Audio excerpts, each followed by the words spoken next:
YouTube channel educational platform में बहुप्रतीक्षित शिक्षक नियोजन की जो प्रक्रिया 7वें चरण की प्रक्रिया जो आने वाली है उसको लेकर के बहुत सारी भ्रांतियां मन में बैठी हुई थी, जो अब स्पष्ट हो गई है, जो कि आज हम इस अपने यूट्यूब चैनल एजुकेशनल प्लेटफॉर्म के माध्यम से आपके सामने लेकर के उपस्थित हुए हैं। इस आज की एपिसोड में हम लोग मुख्य रूप से यह देखने जा रहे हैं कि जो नई नियमावली है उसमें बहुत सारे मुख्य बातों को इसमें प्रदर्शित किया गया है, हमारे सामने रखा गया है, दृष्टिगोचर है। और इसे देख करके यह स्पष्ट हो रहा है कि जो हमारे पास आने वाले समय में यह जो नियोजन होगी शिक्षा जगत में, इससे बड़ी शुरुआत और इससे बड़ी जो देन है वह शायद और नहीं हो सकती है, जो यहाँ पर आप इसमें देखेंगे। तो चलिए ज़्यादा समय नहीं लेते हुए, यदि आप शिक्षक नियोजन की प्रक्रिया से जुड़े हुए हैं और इसमें इंटरेस्ट लेते हैं तथा साथ ही साथ इंतज़ार में हैं, तो आप निश्चित रूप से हमारे इस वीडियो को आखिरी तक बने रहें। उम्मीद करता हूं कि इस वीडियो के साथ जुड़े रहने पर आप शिक्षक नियोजन से जो भी आपको जानकारी चाहिए, बहुत सारी जानकारियां इसमें मिलेगी। कब, कहां, कैसे, कितना मिलने वाला है, सब कुछ इसमें स्पष्ट है आज के इस हमारे यूट्यूब चैनल के इस एपिसोड में। तो कहने का मतलब यह है कि आप जो यहाँ देख रहे हैं, यहाँ पर स्पष्ट है, इसका हेडिंग है कि राज्य में 3,02,73 शिक्षकों की होगी नियुक्ति। यह आज का हेडिंग है, जिसमें कि कहा गया है कि विधानसभा में शिक्षा मंत्री प्रोफेसर चंद्रशेखर ने की घोषणा। बोले, राज्य सरकार कुल बजट का 22% शिक्षा पर खर्च करने जा रही है या खर्च करने का मन बनाई है। यह महत्वपूर्ण भाग है, क्योंकि हम जान रहे हैं कि 100 में 22%, लगभग 1/4 जो हमारे ऊपर अर्थात शिक्षा जगत के ऊपर में जो खर्च होने जा रहा है, यह एक सामान्य बात नहीं है। इसमें लगभग 22% शिक्षा पर खर्च करने का जो विचार बिहार सरकार ने या इस क्षेत्र से जो के विकास के लिए जो बिहार सरकार ने व्यवस्था बनाई है, विचार बनाया है, निश्चित रूप से सराहनीय है और बहुत जल्द इसको अमली जामा पहनाने का प्रयास किया जाएगा। आगे अब देखने को यह है कि यहाँ पर नियुक्ति के लिए कौन कौन से, यहाँ पर किस किस विषय में कैसे कैसे क्या है। तो नियुक्ति होने वाले शिक्षकों की जो सूची है उसमें प्रारंभिक विद्यालयों में 80,000 शिक्षक होंगे। उसके बाद है कि माध्यमिक विद्यालयों में 1,30,000 जो है कि सीट होने वाली है। उर्दू, अरबी, फारसी विषय के शिक्षक के लिए 26,500 सीट होने वाले हैं। उसी क्रम को आगे बढ़ाते हुए कि शारीरिक शिक्षक एवं स्वास्थ्य अनुदेशक के लिए 6500 अर्थात 6,500 सीट निर्धारित किए गए हैं। प्राथमिक विद्यालयों में 40,506 प्रधान शिक्षक बहाल होंगे। जिस प्रधान शिक्षण से अभिप्राय है, एक प्रकार से समझिए कि हेडमास्टर साहब लोगों की बहाली होने की प्रक्रिया इसमें होगी। उसी प्रकार है कि उच्च माध्यमिक विद्यालयों में 6,000 प्रधानाध्यापक, यानी कि माध्यमिक विद्यालय और हाई स्कूल दोनों ही स्तर की जो है कि हेड की बहाली होने वाली है। उसी तरह साथ ही साथ है कि कंप्यूटर क्षेत्र में 7,306 नियुक्तियां होने वाली हैं तथा साथ ही साथ विश्वविद्यालय स्तर में भी 3,461 जो रिक्तियां हैं उसके ऊपर आने वाली है वैकेंसी। अब बात यहाँ जो देखने की है कि यह इतने सारे शिक्षकों की बहाली होने जा रही है, इसके लिए पूरी प्रक्रिया लगभग तैयार हो चुकी हुई है, क्योंकि प्रक्रिया कभी भी पूरी नहीं होती है 100% जब तक कि वह कार्य निष्पादन नहीं हो जाता है। तो इस बार का हमारा जो शिक्षा विभाग का जो प्रयास है कि वह कहीं से किसी प्रकार की त्रुटि न रह जाए, कमी न रह जाए, इस चीज़ को ध्यान में रख करके इस बात को किया गया है। आगे जो इन्होंने घोषणा किया है वह यह है कि राज्य के सभी 38 जिलों में 85 मॉडल उच्च माध्यमिक विद्यालय स्थापित किए जाएंगे। ध्यान रखना है कि 85 मॉडल उच्च माध्यमिक विद्यालय स्थापित किए जाएंगे, अर्थात शिक्षा की गुणवत्ता को बढ़ाने के लिए, शिक्षक तथा छात्र छात्राओं के अंदर में जो गुणवत्तापूर्ण शिक्षा हो उसके लिए इन्होंने 38 जिले में 85 मॉडल स्कूल माध्यमिक विद्यालय को स्थापित करने के लिए इन्होंने अपना टारगेट में रखा हुआ है। दूसरी बात कही जा रही है कि बेस्ट मोबाइल ऐप से स्कूलों की रियल टाइम निगरानी इसलिए इसमें ध्यान रखा गया है, कहा गया है कि बहुत सारे ऐसे टीचर्स हैं, चाहे बहुत सारे ऐसे बच्चे हैं जो छोटे क्लास के यानी कि प्राइमरी लेवल तक के जो बच्चे होते हैं कि समझिए कि अब गांव घर के बच्चे हैं तो वहां पर वे सही समय पर आते नहीं हैं। जिस दिन उनका जो खिचड़ी का व्यवस्था रहता है या अगर डेली रहता है तो जैसे भी रहता है तो उस स्थिति में खाने के लिए है कि बहुत सारी संख्या में बच्चे पहुंच जाते हैं, परंतु पढ़ाई के लिए नहीं पहुंच पाते हैं, जैसा कि कई बार देखने को मिला है। कई विद्यालयों में ऐसा कभी कभार होता है। तो और शिक्षक भी समय पर नहीं पहुंचते हैं, समय से पहले निकल आते हैं। कहीं पर जो है कि अगर ऐसी कमी है, लैचेज है, कमी है, तो उस चीज़ को पकड़ने के लिए इसके लिए है कि बेस्ट मोबाइल ऐप की भी सुविधा रखी जा रही है, जिससे स्कूलों में रियल टाइम निगरानी उस अवधि में, जो स्कूल अवधि है उसके दौरान इसकी जांच हो सके, ताकि पकड़ में आ सके। और एक अच्छी बात है, जैसा कि आप देख रहे हैं यहाँ पर सरकार ने एक और अच्छी खबर है शिक्षा जगत से जुड़े हुए सभी लोगों के लिए, अभिभावक हैं उनके लिए, शिक्षक हैं उनके लिए, छात्र छात्रा हैं उनके लिए, कि सिमुलतल्ला के तर्ज पर प्रत्येक जिले में स्थापित होंगे मॉडल विद्यालय। अर्थात अभी तक क्या था कि एक ही सिमुलतल्ला या नवोदय या नेतरहाट ऐसा जिले में एक हुआ करता था। जिले में क्या, यहाँ जो हम लोग सिमुलतल्ला और नेतरहाट की बात करते हैं, पूरे राज्य में एक आदर्श विद्यालय हुआ करते थे, जिसमें बहुत मेहनत करके तैयारी करके बच्चे जाते थे। अब वह एक सामान्य बच्चों के लिए भी मौका मिलेगा कि उनका यदि स्तर थोड़ा सा बेहतर है, थोड़ा सा मेहनत करते हैं, तो जब हर जिले स्तर पर हो जाएंगे तो उनके लिए और थोड़ा आसान हो जाएगा गुणवत्तापूर्ण शिक्षा पाने के लिए। इसलिए यह सरकार द्वारा जो दी गई घोषणा है, यह बिल्कुल बहुत ही सराहनीय है, जिसमें कहा गया है कि वो सरकार जो है कि आपको सिमुलतल्ला स्तर की विद्यालय की स्थापना करने जा रही है। अगला पॉइंट जो हमारे पास है वह है कि शिक्षा का अधिकार अधिनियम 2009 के तहत निजी विद्यालयों में 25% आर्थिक रूप से कमज़ोर बच्चों के नामांकन हेतु पोर्टल की व्यवस्था। शिक्षा का आधार अधिनियम 2009, जिसको हम आरटीई के तहत जो जानते हैं, आरटीई 2009 के तहत कहा गया है कि निजी विद्यालयों में 25% आर्थिक रूप से जो उसमें रिजर्व रहेंगे सीट, वो कमज़ोर बच्चों के वर्ग के बच्चों के लिए है। पहले भी इसमें व्यवस्था इस तरीके की कुछ थी आरटीई के तहत। जो प्राइमरी में एडमिशन होता था उसमें 1/4 बच्चे को उसमें एडमिशन ली जाती थी, और उसमें थोड़ा कुछ और सुधार करके सरकार लाने वाली है। इसी चीज़ की यहाँ पर चर्चा की गई है। अगला पॉइंट है कि 22 जिलों में शिक्षा भवन का निर्माण होगा। अर्थात जो है वहाँ पर जो है कि विद्यालयों की ज़रूरत है क्षेत्रफल के आधार पर और जनसंख्या के आधार पर। हम जानते हैं कि विद्यालय निर्धारित किए जाते हैं, उसी आधार पर यहाँ पर आप जो देख रहे हैं कि 22 जिलों में शिक्षा भवन का निर्माण होने वाला है। जब इस बजट सत्र में, जैसा कि आपने देखा कि 22% पूरे बजट सत्र का सरकार ने व्यवस्था रखा हुआ है कि शिक्षा के क्षेत्र में खर्च करना है, तो उसी की एक और इसमें जो आगे बढ़ने वाली प्रक्रिया है वह यह है कि 22 जिलों में शिक्षा भवन का निर्माण किया जाएगा।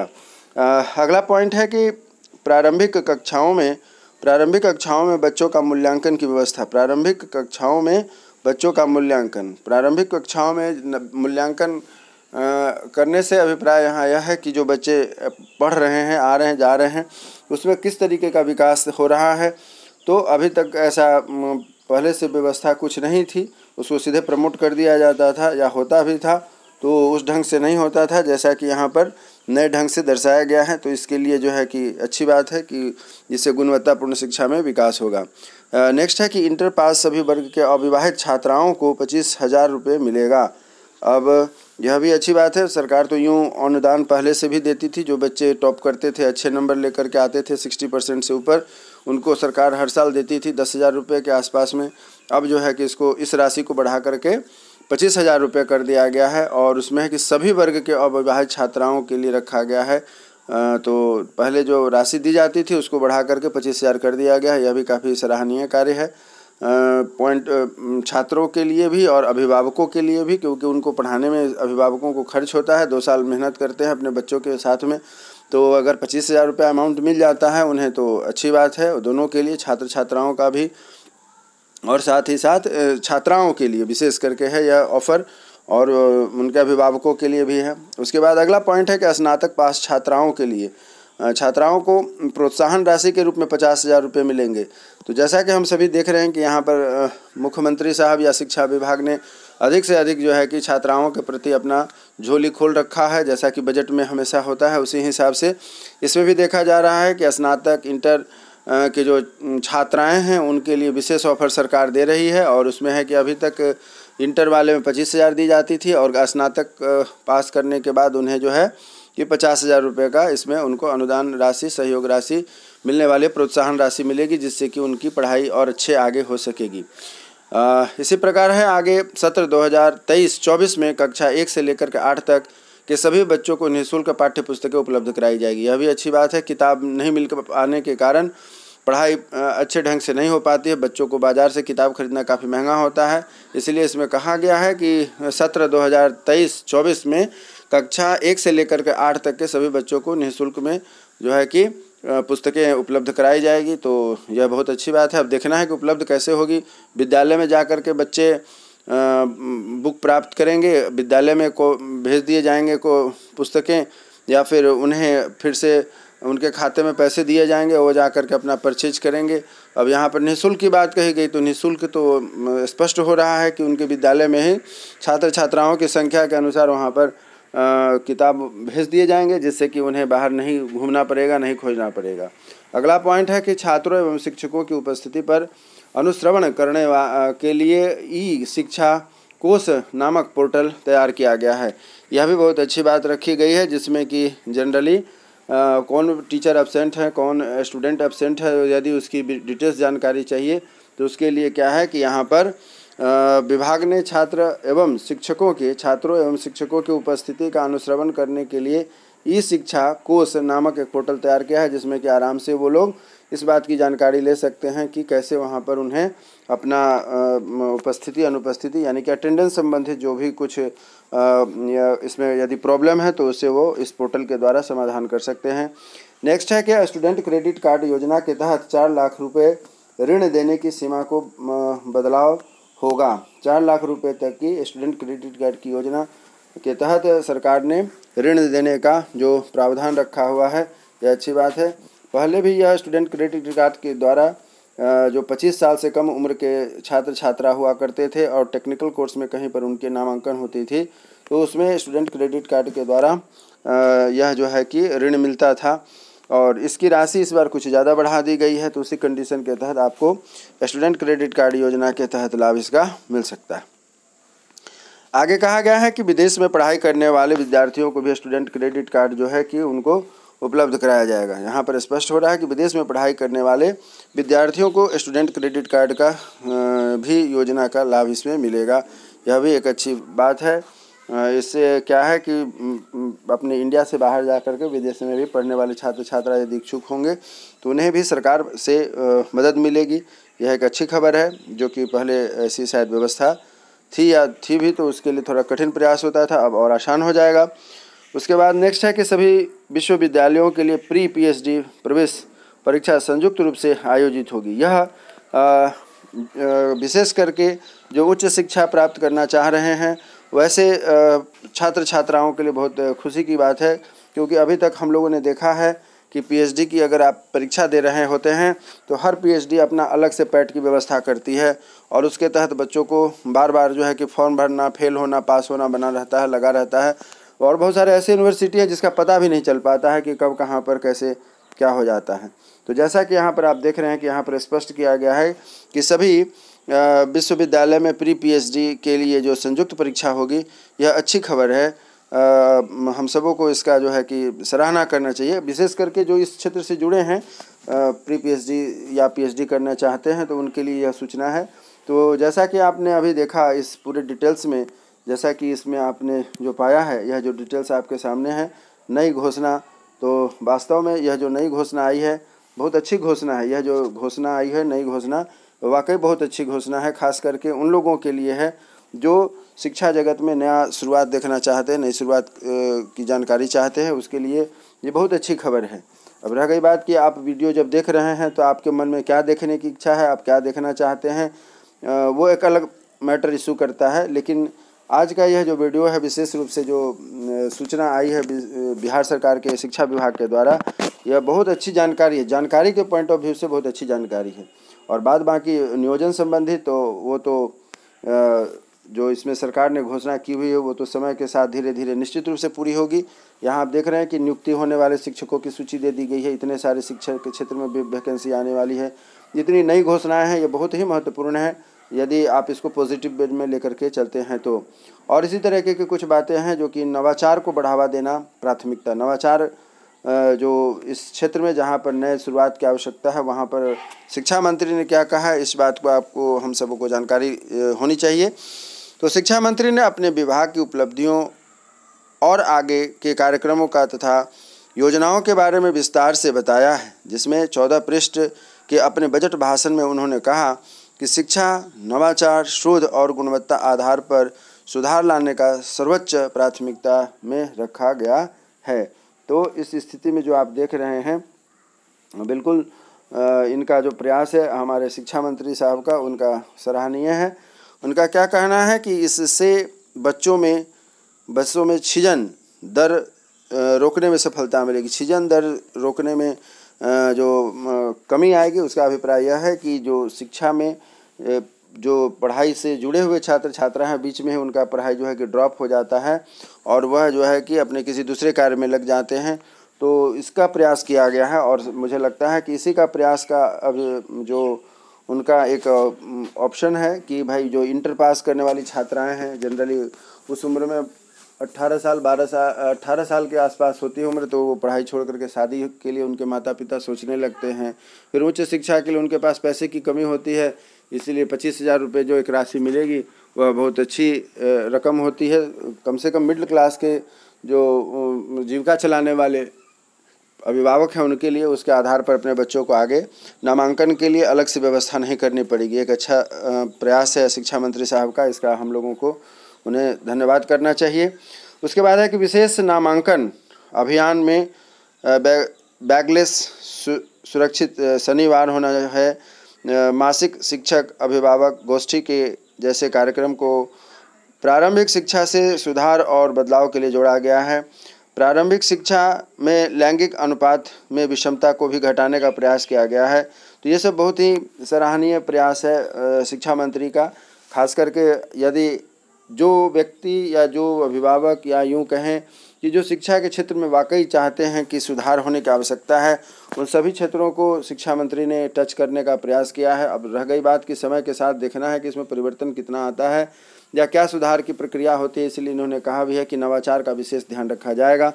और यह जो उनका अपना जो आया है स्टेटमेंट, ये सभी तो बिल्कुल सराहनीय और इनके लिए धन्यवाद देने की बात है। तो आगे बढ़ते हैं कि इन्होंने जो कहा है कि वर्ष 2016-17 में प्राथमिक स्तर पर छिजन दर 22.2% थी, जो घटते हुए 19-20 में 2017-19-20 में यह घट करके जो है कि आपको 14.7% रह गई है और 2020-21 तथा 21-22 दोनों में ही वर्षों में शून्य हो गई है। अर्थात जो है कि बच्चों में जो स्कूल आने की जो दर है वह बीच में ड्रॉप आउट नहीं होकर के लगातार वो अपनी शिक्षा पूरी कर रहे हैं। यह मुख्य रूप से इनका जो अपना जो आंकड़ा है उन्होंने प्रस्तुत किया हुआ है। तो इस शिक्षा मंत्री के द्वारा जितने भी प्रयास किए जा रहे हैं कागजी लेवल पर तो बहुत ही अच्छे हैं। रह गई बात, मैं जैसा कि बार बार इस वीडियो के माध्यम से आपसे रख रहा हूँ, शेयर कर रहा हूँ कि अब डिपेंड करता है कि हम क्या चाहते हैं और हम क्या लाइक करते हैं, क्या अनलाइक करते हैं। यह हमारी अपनी अपनी व्यक्तिगत भावनाएं होती हैं। लेकिन जो शिक्षा जगत से जुड़े हुए लोग हैं, जो शिक्षा जगत में कुछ बदलाव, परिवर्तन तथा होने वाले सुधार को देखना चाहते हैं, उनके लिए यह जो सूचना आई है बहुत ही सराहनीय है। जो कि इन्होंने शिक्षा मंत्री खुद शिक्षा से जुड़े हुए हैं, एक प्रोफेसर हैं, तो उन्होंने शिक्षा में होने वाली जो विसंगतियाँ हैं उसको दूर करने का बहुत अच्छा प्रयास किया है। इसके लिए हम लोगों को यदि पॉजिटिव सोच के जो भी दर्शक हैं या अभिभावक हैं इन्हें धन्यवाद करना चाहिए कि इन्होंने एक कम से कम प्रोजेक्ट तो हमारे सामने रखा कि ऐसा हो सकता है। अब रह गई बात आगे क्या होता है वो तो कोई भविष्य नहीं जानता है। आगे बढ़ते हैं कि जो आज का मुख्य समाचार है या मुख्य खबर है उस पर हम लोग देखते हैं कि क्या विशेष और निकल करके सामने आई है। तो नए बजट में शिक्षा को प्राथमिकता दे रही महागठबंधन सरकार ने इस साल राज्य के प्रारंभिक विद्यालयों, माध्यमिक एवं उच्च माध्यमिक विद्यालयों और विश्वविद्यालयों तथा अंगीभूत महाविद्यालयों की कुल 3,02,273 शिक्षकों की नियुक्ति की घोषणा की है। सोमवार को बिहार विधानसभा के बजट में पेश किया गया बजट 404509129 000 अर्थात जिससे कि हम लोग पढ़ेंगे तो क्या होगा 404 अरब 50 करोड़ 91 लाख 29 हज़ार रुपये, यानी कि इतना बड़ा बजट जो है कि आप देखेंगे कि प्रस्तुत किया गया है। पर वाद विवाद के बाद सरकार के उत्तर में शिक्षा मंत्री प्रोफेसर चंद्रशेखर ने इसका ऐलान किया और उन्होंने कहा कि प्रारंभिक विद्यालयों में 80,000 और माध्यमिक तथा उच्च माध्यमिक विद्यालयों में 1,30,000 शिक्षक नियुक्ति होगी। उसके लिए नए शिक्षक नियुक्ति नियमावली जल्द लागू कर दिए जाएंगे। प्रोफेसर चंद्रशेखर ने सदन को बताया कि प्रारंभिक विद्यालयों में 6500 प्रशासनिक एवं स्वास्थ्य अनुदेशकों की नियुक्ति होगी। प्राथमिक विद्यालयों में 4,506 प्रधान शिक्षकों और उत्क्रमित माध्यमिक तथा उच्च माध्यमिक विद्यालयों में 6,000 प्रधानाध्यापकों की नियुक्ति की जाएगी। 7,306 कंप्यूटर शिक्षकों की भी नियुक्ति हो जाएगी। विशेष अभियान चला करके शिक्षक पात्रता परीक्षा लेकर 26,500 उर्दू, अरबी और फारसी विषय के शिक्षकों की नियुक्ति भी हो जाएगी। इसके अतिरिक्त राज्य के विश्वविद्यालयों एवं अंगीभूत विद्यालयों में 3,461 सहायक प्राध्यापकों की भी नियुक्ति हो जाएगी। उन्होंने कहा कि राज्य सरकार हर वर्ग के बच्चों पर शिक्षा पहुंचाने के लिए कुल बजट का बड़ा भाग लगभग 22% शिक्षा पर खर्च कर रही है। तो ये उनकी जो घोषणा थी विधानसभा में, उसको इस छोटे से वीडियो के माध्यम से आपके सामने प्रस्तुत करने का प्रयास किया गया है। और जो बिहार, जैसा कि देखा जाता है, कहा जाता है और पाया जाता है कि शिक्षा के क्षेत्र में काफ़ी पीछे है, तो उनके इस बजट से, इनके इस प्रयास से शायद यहाँ के जो छात्र छात्रा पढ़ाई के क्षेत्र में पीछे हैं उनको आगे बढ़ने का मौका मिलेगा। मैं यह उम्मीद करता हूँ कि यह दिया गया जो आपको जानकारी है, शिक्षा क्षेत्र से जुड़ी जो जानकारी है, विस्तृत जानकारी इसको कह सकते हैं आप। यदि आप संतुष्ट होंगे तो इसे लाइक शेयर करें तथा जो आने वाला समय है उस आने वाले कल में, यानी कि नेक्स्ट डे, हमारा एक नए वीडियो के साथ, नए इन्फॉर्मेशन के साथ आपका हमारा मुलाकात होगा। तब तक के लिए जय हिंद, जय भारत।